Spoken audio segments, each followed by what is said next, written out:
on, guys? Sean here. I know it's been a little while since I've done a video. Work has been crazy, and honestly, there's been a ton of Eagles news coming out. There really hasn't been much to cover. I pretty much just made an ass of myself saying, don't worry about it. Start Minshew for all 3 games. He'll be fine. Yeah, okay. Minshew Mania might be the biggest fucking waste of time I've ever seen in my life. I actually put stock in Gardner Minshew.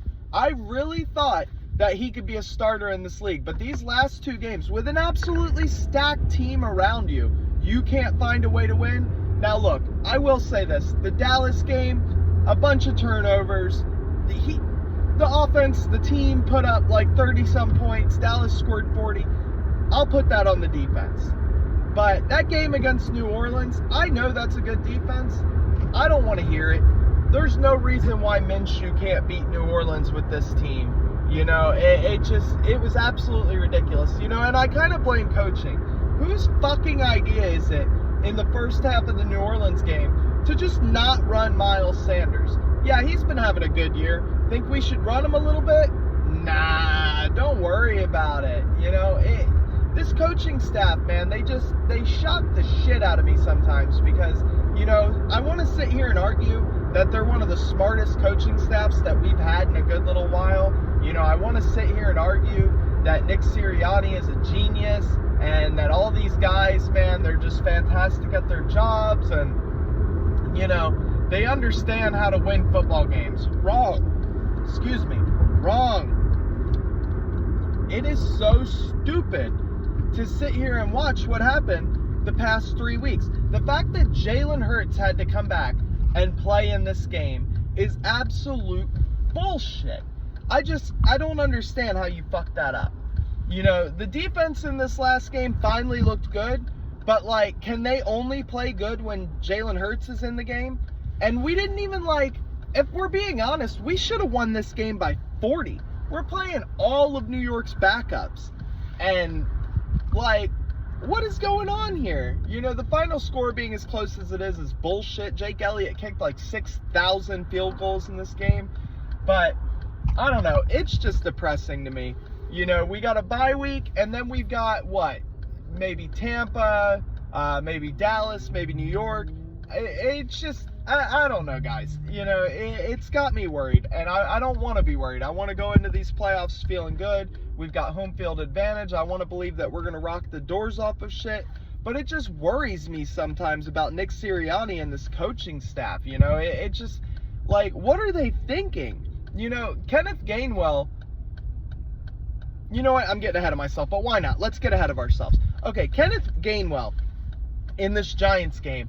I don't know if maybe I just haven't been paying attention to him, but dude's got a second gear like no other. When he hits it, the hole, he hits it hard, dude. He showed me something in this Giants game. I don't know if anybody else saw it. Maybe I'm just taking things too far. Maybe it was the O-line. I don't know. I haven't rewatched the game. But he showed me something in this game. And I think he's going to show us all something next year because I really don't think Miles Sanders is coming back. I expect us to draft 2nd, 3rd, 4th round running back, pair them with Gainwell, maybe bring in undrafted free agent or something like that, maybe bring in someone off waiver wires, but I do not expect Miles to be back. Best O-line in football, you don't really need to pay it back. When you've got an O-line like that, you can kind of plug and play your guys as you please. So it gives us a little bit of flexibility next year, but Kenneth Gainwell really showed me something in this game. He was attacking. Boston Scott too, but he always does that versus the Giants. Gainwell's speed is what really showed me something in this game. You know, and I'm really excited to see him get a little bit of an extended look next year. I know that's a way too early thing to start thinking about, but, you know, just something to think about nonetheless. Beyond that, you know, this coaching staff, Nick Sirianni, Steichen, all these guys, they really need to figure it out. They need to understand that in the playoffs, you need to play good defense, run the ball, and take care of the ball. And that is something that we have done a terrible job of in these past couple weeks, in the past month, really, if we're being honest. We have not taken care of the ball. We have not run the ball. We have not played good defense. We have not controlled the clock. These are all things that we're going to have to do if we want to have any sort of success moving forward in the playoffs. Now, with that being said, nobody in the NFC really scares me. I think a head-to-head with the Bucs, we win. I think a head-to-head with the Giants, we win. I think a head-to-head with the Cowboys, we win. We did look healthy. It was nice seeing C.J. Gardner-Johnson back out there. It was nice seeing him with Epps and Blankenship. We went from worrying about our safety depth to now it really feels like we're doing pretty good on safety depth. Kayvon Wallace has started to ease into his roles, continuing to play special teams, continuing to look better week to week. Hopefully he can take another step next year. Reed Blankenship has kind of settled in. He was making a lot of plays at first. Now it seems like he's just kind of finding his home in the defense as that third safety, which is fantastic. Great to see. Because that gives us flexibility as far as paying Epps and CJ. Maybe you don't pay one of those guys. Maybe you keep Blankenship as your start safety. Keep CJ, GJ as your free safety. Kind of rotate them back and forth. So that makes me feel better. I'm really hoping that we can get Avonte Maddox and Lane Johnson back healthy for the playoffs. Although I will say Driscoll did great work. Every time we put Driscoll at right tackle, I feel like he does great work. I think that is his home. I think that he needs to stay on this team until Lane leaves. He needs to continue to learn, improve, grow as he has been since he's been here. He has played every position but center on this team, I feel like. Very, very proud of him. He's done great work. If you haven't watched Driscoll, watch Driscoll. The guy is just fantastic. He's definitely one of the O-lineman steals of that draft. Had people known he was as good as he was, he would have been gone in the second, third round easy. As a right tackle playing the way he's played, he might have gone in the first round had people known he could play like that. But as usual, Howie and the staff, are great at finding O-line, D-line depth. So that's been good to see. It's good to know that we have someone that can slide in if Lane's hurting, if we really need it. He can kind of play that big V role for us from the 2017 team. Our swing tackle, a guy who isn't a world beater but can get it done in a lot of different ways. It makes me happy to see things like that. So, as far as the year is concerned, I really expected, no one's going to like this, so I'm just going to say it. I expected more from Jalen Hurts, but I also expected less, if that makes any sense. So, let's see. I expected more turnovers from Jalen Hurts. I expected more touchdowns, passing touchdowns from Jalen Hurts. With that being said, though, I did not expect Jalen Hurts to take care of the ball the way he took care of the ball. 6 interceptions on the year, handful of fumbles, only a couple lost. That's fantastic. He has done an excellent job of taking care of the ball.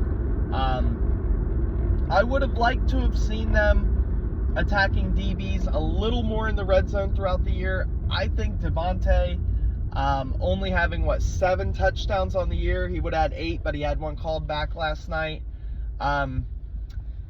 It's kind of depressing. He's such a good route runner that I would love to see him on some one-on-ones, kind of shake at the line, hit him with the quick slant.